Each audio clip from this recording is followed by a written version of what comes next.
지금 당신의 마음에 단비가 내립니다. 나의 운명이 바뀌는 시간. 안녕하세요. 관계 단비입니다.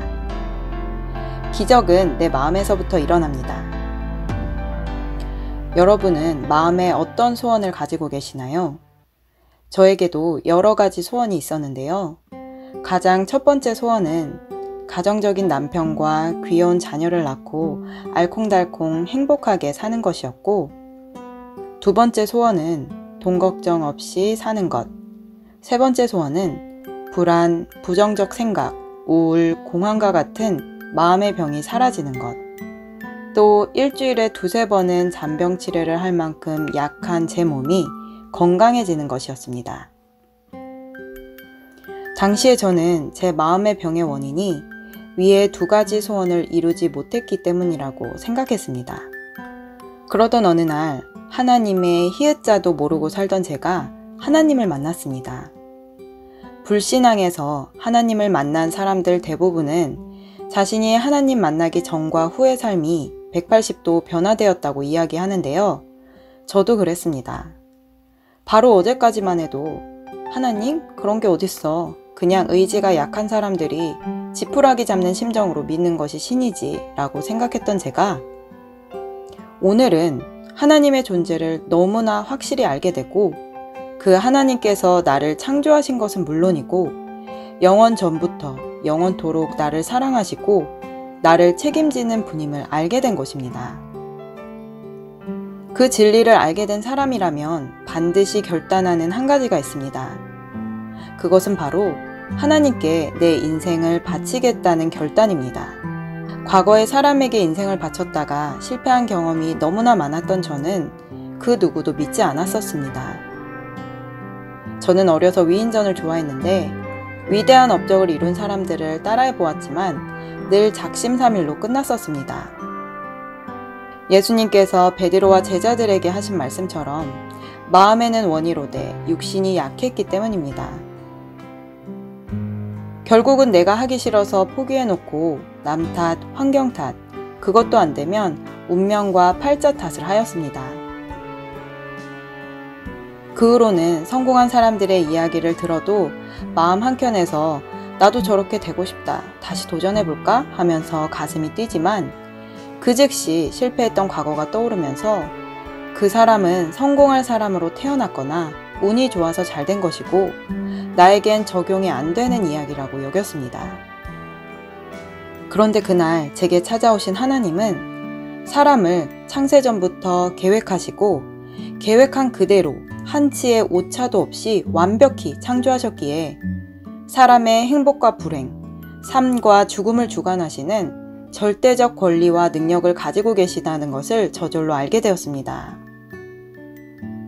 그러니 하나님께 딱 붙어 있으면 내 인생은 앞으로 우여곡절 없이 잘 될 것이라는 확신이 생겼던 것입니다.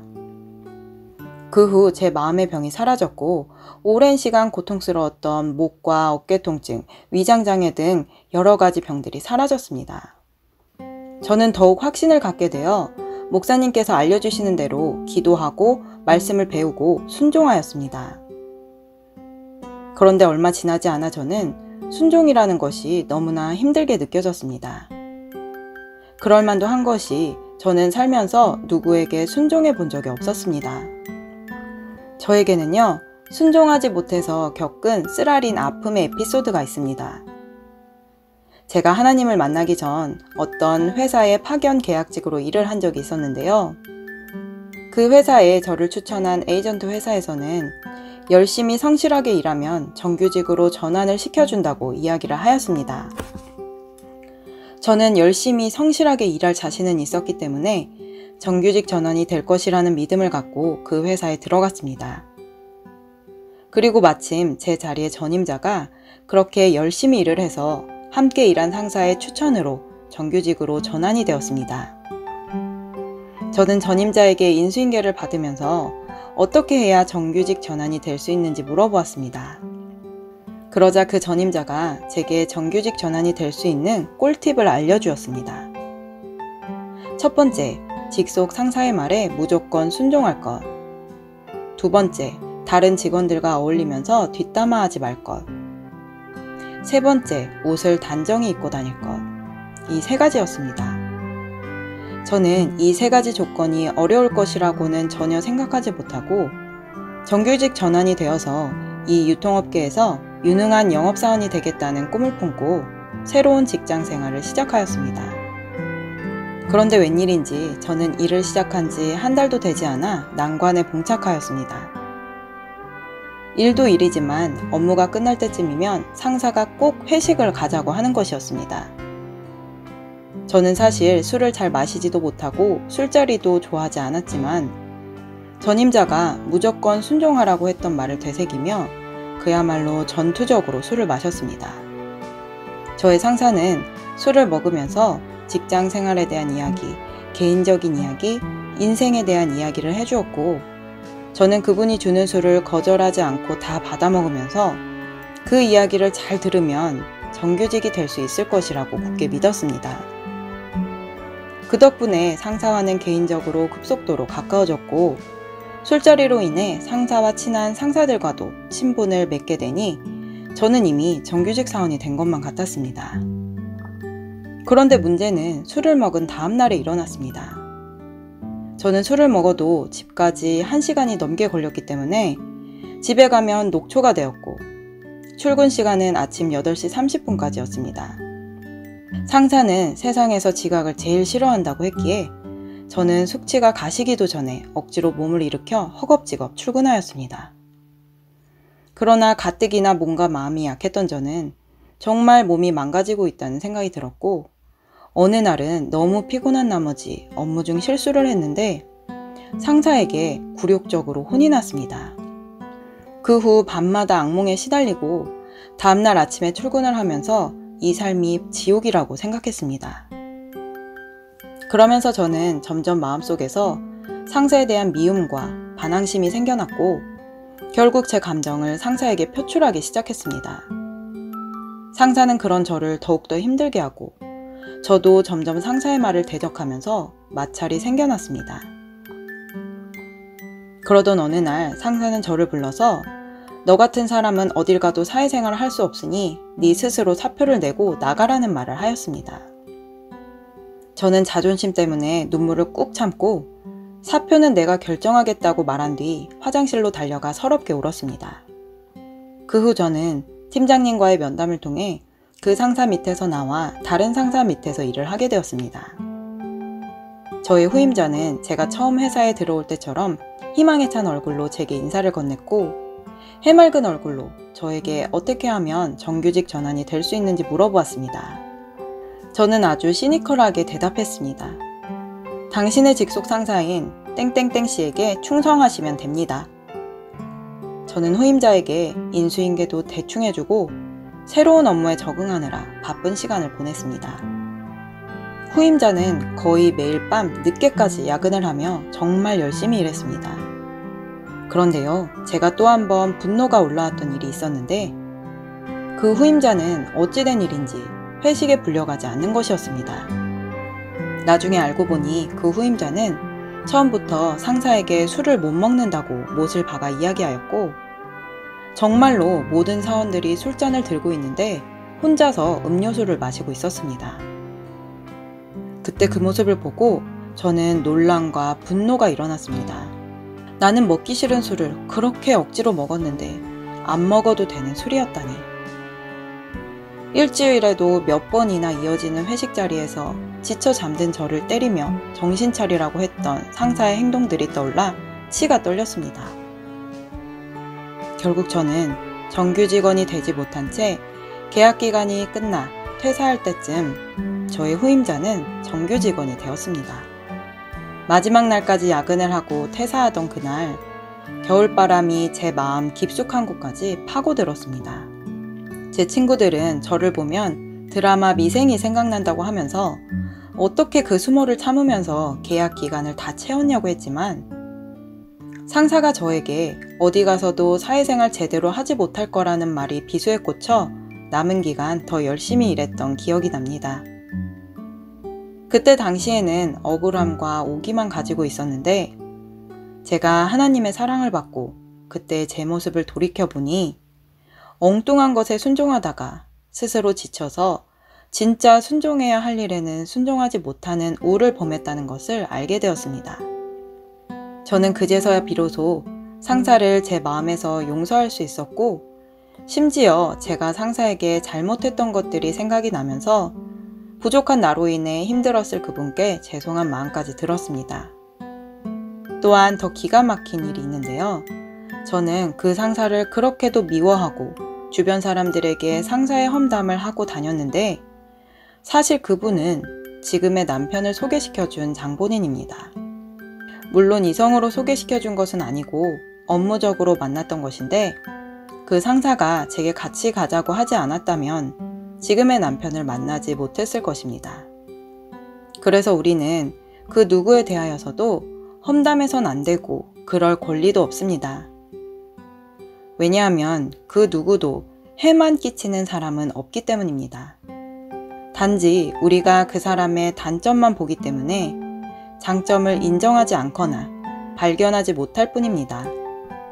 우리가 가진 권리는 오직 예수 그리스도께로부터 공급받은 사랑입니다.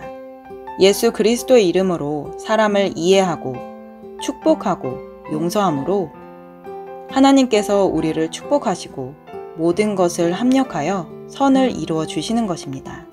저는 28살, 저에게 있어서는 몸도 마음도 가장 밑바닥에 있던 그 시절에 하나님을 만났습니다. 저를 사랑하시는 하나님께 충성을 맹세했지만 불순종하는 습관으로 살던 28년의 세월을 단번에 순종의 습관으로 바꾸기란 쉽지 않았습니다. 억지로 순종하기도 하고 넘어져도 다시 일어나서 순종하면서 하나님께 충성하다 보니 너무나 놀랍게도 제가 어린 시절 소원했던 모든 것이 다 이루어졌습니다.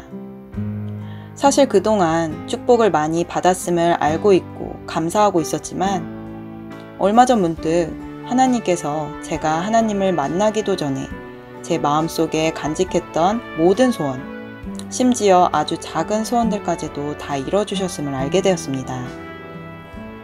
가정적인 남편과 예쁜 자녀를 낳고 행복하게 살고 싶은 첫 번째 소원이 이뤄졌고, 돈 걱정 없이 사는 소원이 이뤄졌으며, 몸과 마음의 병이 사라지고, 심지어는 제가 느끼기에도 4명의 자녀를 낳은 아줌마가 맞나 싶을 정도로 아가씨 때보다 더 몸이 건강해졌습니다. 그 하나님께 너무나 감사해서 감사 기도를 드렸는데요. 갑자기 제 마음속에서 하나님께서 수진아, 내 소원이 다 이루어지니 어때? 라고 하셨습니다. 저는 너무 감사해요. 하나님, 그럼 이제 저는 무엇을 해야 될까요? 라고 물었습니다. 그러자 하나님께서는 이제 하나님과 함께 꿈을 이뤄야지 라고 하시는 것입니다. 저는 그제서야 꿈의 의미를 다시금 묵상하였습니다. 그리고 사람이 가진 육신의 삶의 소원과 하나님이 주신 꿈은 완전히 다르다는 것을 알게 되었습니다. 개인의 육신적인 소원은 나와 가족을 위하지만 하나님이 주신 꿈은 하나님 나라와 인류를 위합니다. 그래서 우리가 살아야 하는 진짜 목적은 하나님이 주신 꿈을 이루기 위해 사는 것임을 알게 되었습니다. 사실 저희 사람과 사람 치유센터 목사님께서 마르고 닳도록 해주신 말씀이고 저도 머리로는 알고 있었지만 다시금 하나님이 주신 꿈과 비전은 내 삶의 이유임을 마음으로 깨닫게 되었습니다.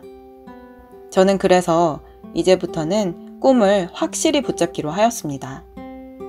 비록 지금은 아무것도 보이지 않지만 나의 믿음의 확신이 결국 무에서 유를 창조할 것이라고 믿습니다. 히브리서 11장 1절에서 2절 말씀. 믿음은 바라는 것들의 실상이요 보지 못하는 것들의 증거니 선진들이 이로써 증거를 얻었느니라. 아멘. 그럼 저의 꿈을 오늘 선포하겠습니다. 저는요, 사회적 영향력이 높은 사람들을 전도할 것입니다. 돈, 명예, 권세 가진 사람들, 연예인을 전도할 것입니다. 사실 이 꿈은 거의 10년 전에 제가 하나님을 만난 지 얼마 되지 않았을 때 저희 목사님께만 말씀드린 것인데 그 후 저에게 이 꿈에 대한 갈등이 있었습니다. 이것이 정말 하나님이 주신 꿈인지 내 개인적인 욕심을 채우기 위해서인지 헷갈렸기 때문입니다. 그러나 하나님께서 얼마 전 제게 꿈을 이루라고 하셨을 때 저에게 즉시 떠오른 것이 4글자, 부자 전도였습니다. 그런데 그 단어가 떠오르자마자 나 같은 사람을 부자가 왜 만나? 라는 부정적인 생각과 무거운 부담감이 따라왔습니다.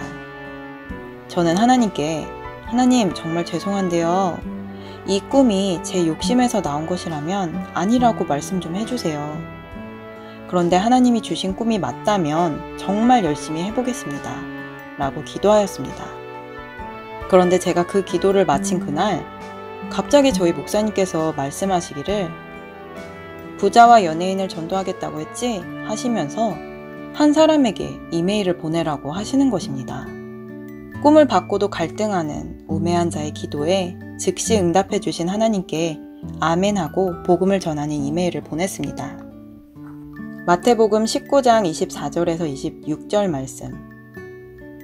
다시 너희에게 말하노니 약대가 바늘귀로 들어가는 것이 부자가 하나님의 나라에 들어가는 것보다 쉬우니라 하신대 제자들이 듣고 심히 놀라 가로되 그런즉 누가 구원을 얻을 수 있으리까?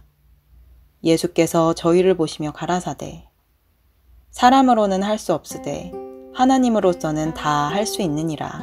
아멘. 저는 하나님이 주신 꿈을 더욱 확실히 붙잡기 위해 기도하면서 이 말씀을 반복해서 암송하고 있습니다. 특히 사람으로는 할 수 없으되 하나님으로서는 다 할 수 있느니라 라는 예수님의 말씀을 되새길수록 제 속에 있던 부정적인 생각, 부담감은 사라지고 희망이 생겨납니다. 하나님 말씀이 가장 좋은 이유는요. 영원전부터 영원토록 변치 않는 진리이며 말씀이 곧 하나님이시기에 믿음으로 읽으면 읽을수록 말씀이 내 안에서 살아 움직여 제 능력으로는 알 수 없는 지혜가 생긴다는 것입니다. 여러분 마음의 소원을 이루는 것도 하나님 안에서는 지름길로 갈 수 있습니다. 그러나 육신의 소원보다도 하나님이 주신 꿈을 이루는 것은 세상에서 가장 고귀하고 아름다운 일입니다. 그 꿈을 이루기 위해 하나님과 함께 가기만 하여도 우리가 상상할 수 없는 넘치는 축복을 주십니다. 이 영상을 듣고 보시는 모든 분들도 하나님이 주신 꿈을 찾길 바라고 원하시는 모든 소원과 꿈을 이루시기를 축복합니다. 저희 사랑과 사람 치유센터는 잃어버린 꿈을 찾고 잃어버린 축복을 되찾아 누리고 나누는 방법을 교육합니다. 여러분을 사랑과 사람 치유센터로 초대합니다. 매주 화요일에 오프라인 세미나가 있습니다. 참석을 원하신다면 영상 끝 이메일로 연락 주시길 바랍니다. 오늘 영상은 여기까지입니다.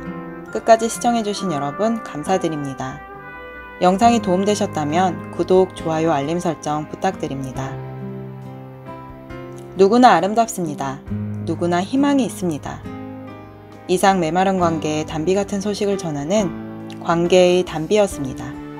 오늘도 행복한 하루 되세요. 감사합니다.